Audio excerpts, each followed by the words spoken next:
In this presentation, we're going to talk about the strength qualities that are going to be necessary for optimal performance. If you recall from the framework presentation, we spent a lot of our time thinking about how we're going to actually look at the movements that are going to be necessary for our sporting demands and then build a program utilizing those movements. In that foundational phase, we wanted to make sure that our clients and our athletes were learning the fundamental techniques of movement, correcting imbalances, and then also spending our time on quality over quantity. Some of those foundational movements will be loaded specific to how the athlete or client can move most optimally in terms of learning how to execute those movements from a technical standpoint. But we understand when we talk about optimal performance, it's not just about learning foundational movements.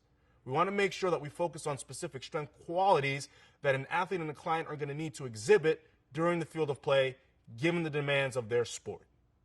So the learning objectives of this presentation are to empower you with the ability to discuss the difference between a strength quality and a strength theme, to discuss the nature of hypertrophy and where it fits, and to be able to review the key elements of each strength quality and how they're developed. First, we're going to go through a couple of definitions.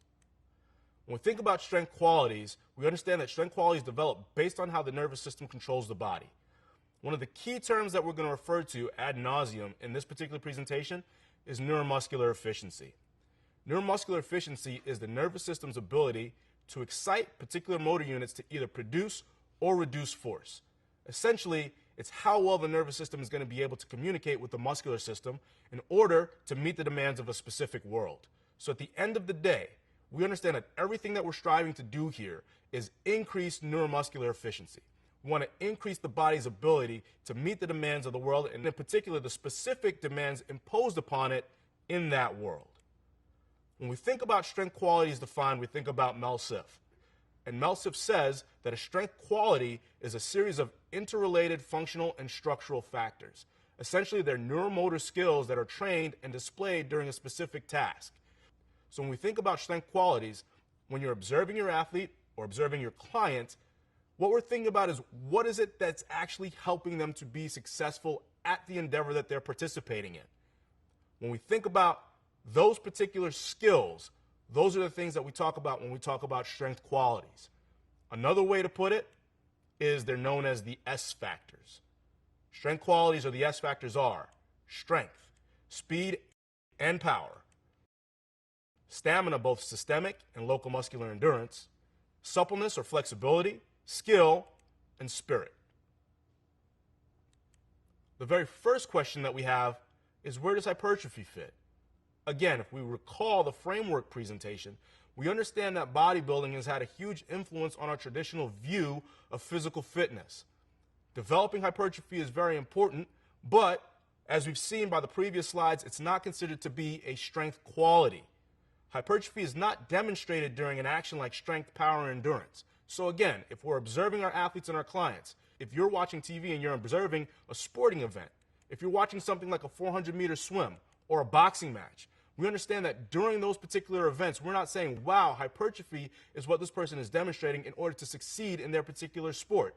Things like endurance, things like spirit, things like skill, those are the things that we observe in these athletes and say, wow, those are the particular things. Those strength qualities that this person is exhibiting is what's leading them to success, not necessarily hypertrophy. Hypertrophy alone is not a strength quality, but lean mass will definitely affect quality expression. So what we need to do is design a system of organization. Thinking about our ingredients, we're going to take those ingredients and then put them into a recipe. How do we organize all of the ingredients that we have so that we get the responses that we want? That system of organization is what we call a strength theme. Strength themes are going to allow us to efficiently organize our programming that's inclusive to hypertrophy because it's based on adaptations or responses. Strength themes defined.